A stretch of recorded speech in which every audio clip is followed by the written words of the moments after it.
não alterou absolutamente nada. Foi uma movimentação de dados por uma razão que é importante explicar. Quando começou essa pandemia, na verdade, nós começamos a nos mobilizar, a nos organizarmos, ainda em janeiro, quando saíram as primeiras notícias na China, porque, em função do acompanhamento epidemiológico que a gente faz há muitos anos, nós, particularmente, suspeitamos do risco de uma epidemia, pelo tipo de vírus que era. E deu o que deu. Então, nós nos adiantamos um pouco.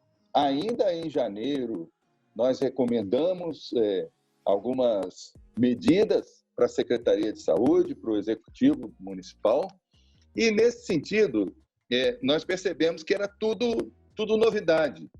Não existia absolutamente nada a respeito dessa doença.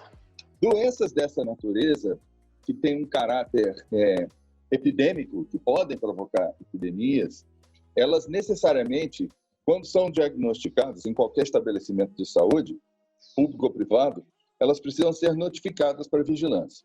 Existe um instrumento que a gente chama genericamente de notificação. O Ministério da Saúde disponibiliza um padrão, um formulário para cada doença.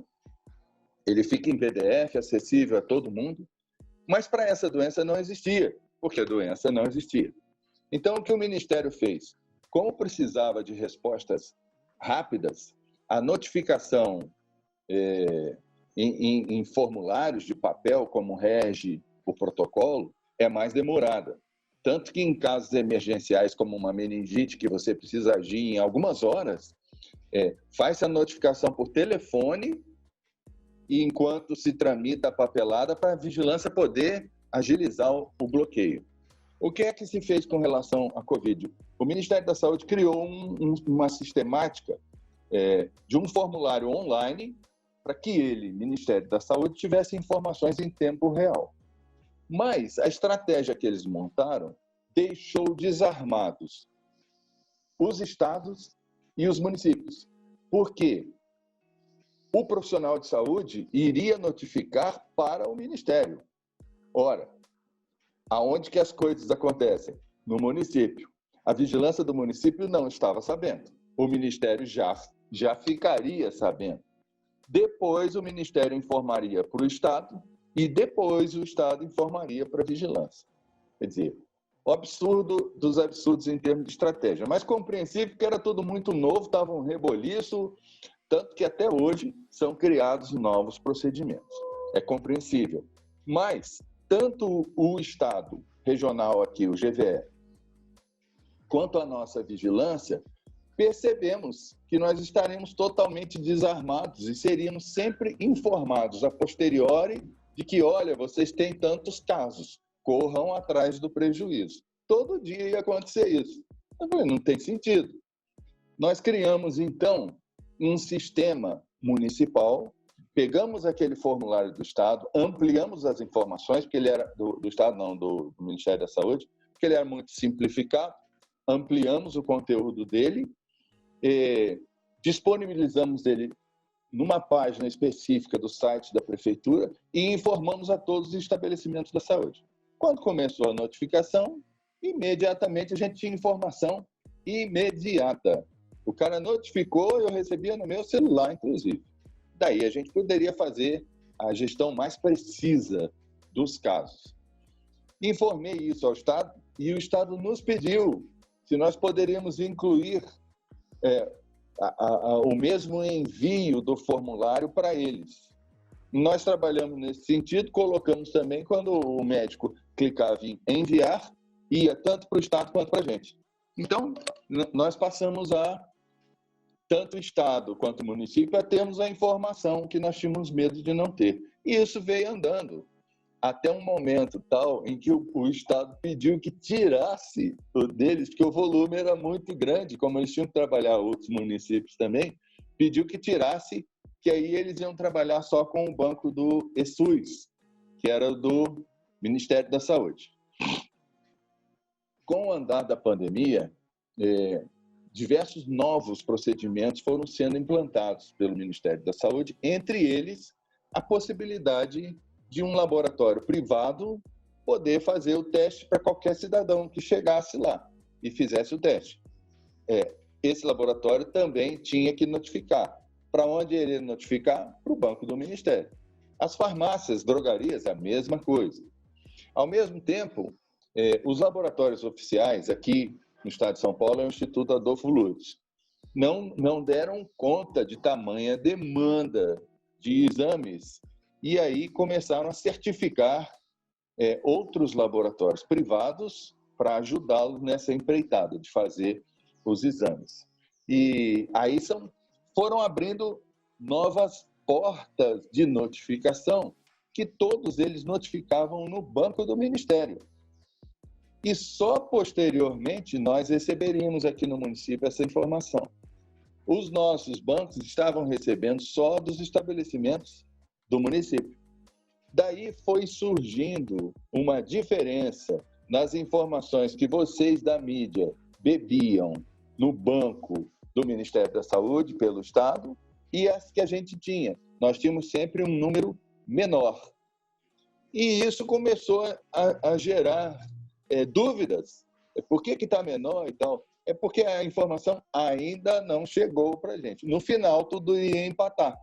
Mas para diminuir esse delay, e observando uma outra coisa muito forte, que foi talvez a principal causa da gente tomar essa medida, é uma quantidade muito grande de cidadãos residentes em Jacareí atendidos em outras cidades. Então, havia notificação no Acre, no Amazonas e tal, muita coisa em São José dos Campos e tal, que também não vinha para o nosso banco. Daí o volume foi crescendo, conversamos com a Secretaria de Saúde, o prefeito tomou a decisão, não, vamos nivelar. E vamos fazer isso de uma única vez, porque a gente dá uma única explicação. Se a gente for fazendo gradativo, vai levar 10, 15, 20 dias, tinha que estar explicando todo dia.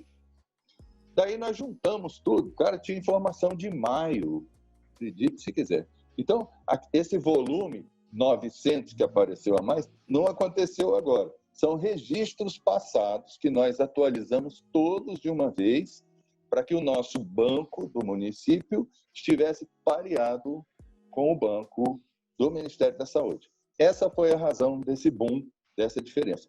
Não aumentaram os casos. Na verdade, nós estamos caindo, né? Os casos estão reduzindo significativamente.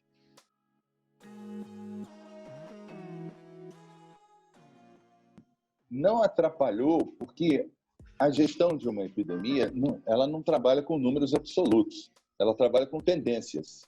E essa quantidade não modificou, ao introduzirmos esses dados, não modificou em nada o desenho de nossa curva, porque as regras que imperam desde o começo são as mesmas, as variáveis são as mesmas. Então, as curvas, elas não têm mudanças radicais. Uma coisa que é interessante notar é que, talvez isso a população não saiba, as epidemias, praticamente, elas têm vida própria. Não cabe falar, vamos controlar a epidemia. Ninguém controla uma epidemia. O que a gente é capaz de fazer, quando toma as medidas adequadas, é reduzir o impacto que a pandemia provoca na saúde, na economia, nas gestões, nas pessoas, na psique da sociedade, etc. É isso que você pode trabalhar. Você não controla uma epidemia. Ela tem uma vida própria, ela tem uma curva própria. Por isso que se fala em achatar a curva e não em eliminar a curva. O que é que eu posso fazer para reduzir a intensidade com que essa onda está vindo? Mas ela vem. Você não tem gestão sobre ela. Então, as gestões que a gente faz nas variáveis facilitadoras, as agravantes e atenuantes, como se diz no direito, essas gestões é que permitem que você reduza a intensidade dos danos e o tempo de duração. Você distribui mais, por exemplo, essa foi a grande questão aqui no Brasil, no mundo todo, distribuir mais, ainda que o mesmo número de casos, mas distribuí-lo no tempo, espalhá-lo no tempo, para que a infraestrutura de saúde dê conta de atender essa demanda. Se você concentra em pouco tempo um volume muito grande, não tem hospital que sustente isso em lugar nenhum do mundo. Então, essa diferença de dados no montante não afeta porque eles estão distribuídos ao longo de todo. E aí a gestão daquilo que se tem que fazer absolutamente não foi afetada. Nós estamos num momento em que, em meados de agosto, mais ou menos, nós detectamos uma saída do topo, do platô da nossa curva. Na segunda quinzena de agosto, nós percebemos uma tendência descendente. Quando percebemos isso, quisemos confirmar, falamos, vamos aguardar mais 4, 5 dias para ver. E aí, de fato, que a curva havia apresentado uma pequena ascendência, mas não foi uma tendência, foi uma coisa pontual mesmo. E aí, de fato, ela vem mostrando já há 3 semanas que a gente percebe que estamos numa situação descendente. Houve primeiramente uma desaceleração da forma com que os casos vinham aumentando, aí eles pararam de aumentar, se estabilizaram num platô e aí começaram a decrescer. Nesse momento, nós estamos num momento bom do ponto de vista de redução do número de casos, mas num momento também perigoso.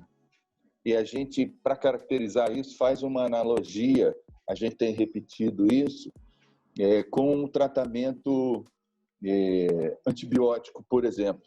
Você é diagnosticado com uma determinada doença, dentro do conjunto de tratamentos que o médico define, está a utilização de um antibiótico por 8 dias. Aí você está com febre, dor e tal, começa a tomar um antibiótico, no segundo, terceiro dia os sintomas já passaram. Você não tem mais dor, não tem mais febre, não tem mais nada. Mas você precisa continuar o tratamento, senão você pode padecer de uma recaída, que é muito pior, às vezes, do que a própria doença que vinha acontecendo. Nós estamos nesse momento. Está passando a dor, está passando a febre, mas, em absoluto, nós podemos descuidar o que seria criar aglomerações, deixar de usar máscara, deixar de fazer higienização pessoal, deixar de fazer uma higienização mais intensiva no meio ambiente, etc. Nós precisamos insistir com isso e, na verdade, ser ainda mais cautelosos na aplicação dessas medidas de atenuação do impacto da pandemia. Mas é um momento positivo que está permitindo a reabertura de vários negócios, empreendimentos, iniciativas empresariais que estavam impedidas de funcionar.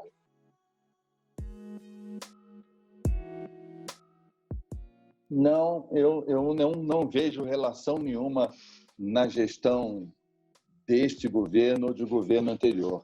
É uma coisa histórica que quem milita na área, nós estamos aqui há quase 20 anos, os sistemas, de maneira geral, tanto do Ministério da Saúde quanto da Secretaria de Estado da Saúde, eles não foram desenvolvidos para facilitar a vida dos municípios. O gestor, na verdade, tem a obrigação de lançar dados nesses sistemas. Eles são banco de dados das instituições estaduais, dos governos estaduais e federal. Eles não são instrumentos de gestão. Tanto é que quase todos os municípios que têm condições, os que não têm padecem das consequências de não tê-lo, mas os que têm condições desenvolvem sistemas próprios para fazer a gestão de saúde. E você acaba tendo que trabalhar 2 vezes. Lançar os dados no sistema institucional, porque você pactuou e recebe verba. A verba da saúde é condicionada a uma série de pactos. Entre eles está manter atualizados aqueles sistemas. E aí você lança os dados lá, mas não consegue usar esse sistema de forma efetiva, com resultados administrativos eficientes, porque eles não foram criados para isso, são só banco de dados. Então, a maior parte dos problemas advém disso. As questões técnicas de represamento de dados, de isso, aquilo, outro, são pontuais e secundárias. O problema maior está justamente em você não poder fazer um uso eficiente desse sistema. Então, os municípios gastam muito desenvolvendo sistemas paralelos, contratando empresas terceirizadas. Existe um mercado aí de sistemas para o serviço público que deveria ser nutrido tanto pelo governo federal quanto pelos governos estaduais, que, uma vez que é obrigatório, uma vez que é uma definição pactuada, não, você tem que mandar. Ué, se eu vou ter que lançar o dado, por que eu vou ter que lançar duas vezes? Uma para você ter o banco de dados e outra para poder fazer gestão desses dados. Porque esses sistemas são muito pobres do ponto de vista de gestão, são muito fraquinhos. Daí, sistemas assim, para ter problemas técnicos, também é muito fácil. Então, eu não vejo conexão nenhuma com a experiência desse ano, do ano passado. Isso é uma coisa histórica no Brasil. Falta esse cuidado das instituições federais e estaduais quando implementarem sistemas. E só aqui na Vigilância nós trabalhamos com 12, 13 sistemas. Você imagina, eu tenho que fazer tudo dobrado aqui. Eu tenho que criar sistemas próprios. E quando a coisa é mais simples, planilhas de Excel para... É ridículo isso, né? Daí você gasta mais gente, mais hora de trabalho, mais isso, mais aquilo, desnecessário. Mas é o que temos aí.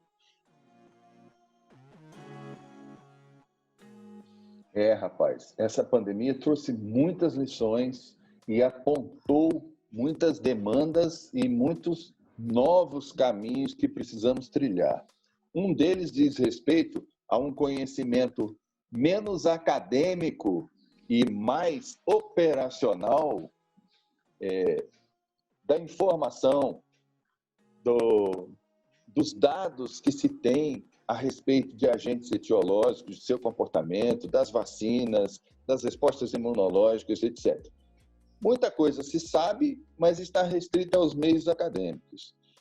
Ficava restrita. Essa pandemia veio mostrar a necessidade. Hoje, o médico que opera na ponta, o enfermeiro, ele tem uma ânsia de... Troca-se entre si vários trabalhos científicos feitos no mundo inteiro para se atualizar, para se conhecer. Foi despertado esse interesse. Daí as instituições precisam trabalhar uma forma de tornar esses trabalhos também mais efetivamente operacionais. Esse é um aspecto que chamou muita atenção. Outra coisa que chamou atenção é uma tendência que a gente já vinha observando em outras doenças, de situações cada vez mais complexas criadas por agentes etiológicos, principalmente vírus, de maneira geral, mas não só vírus, fungos e bactérias também, mas essencialmente vírus, situações cada vez mais complexas, sinalizando dificuldades futuras muito grandes se não aprendermos as lições que essa pandemia provocou. Desse ponto de vista, nós achamos importantíssimo vários comportamentos técnicos, científicos, procedimentos, a importância dos protocolos, do conhecimento e do entendimento, da orientação, da capacitação dos profissionais envolvidos e da própria cultura geral para a população, a participação da imprensa, da mídia mais especializada. Nós percebemos muito furo, informação errada, levando à desinformação da população na ânsia de levar um furo, acabava dando informação furada. Nós vimos muito isso espalhado aí ao longo do ano. Então, nesse sentido, nós vimos, assim, foi um acontecimento para a sociedade, tirando o lado triste, o lado ruim, uma virada de página para a ciência, para a medicina, para os gestores públicos, para a mídia. Eu achei muito interessante esse lado positivo desse evento tão triste, tão custoso para tantas famílias, para tantos empresários, que foi essa pandemia. Mas, de fato, como você observou bem, há muitas lições para serem aprendidas aí.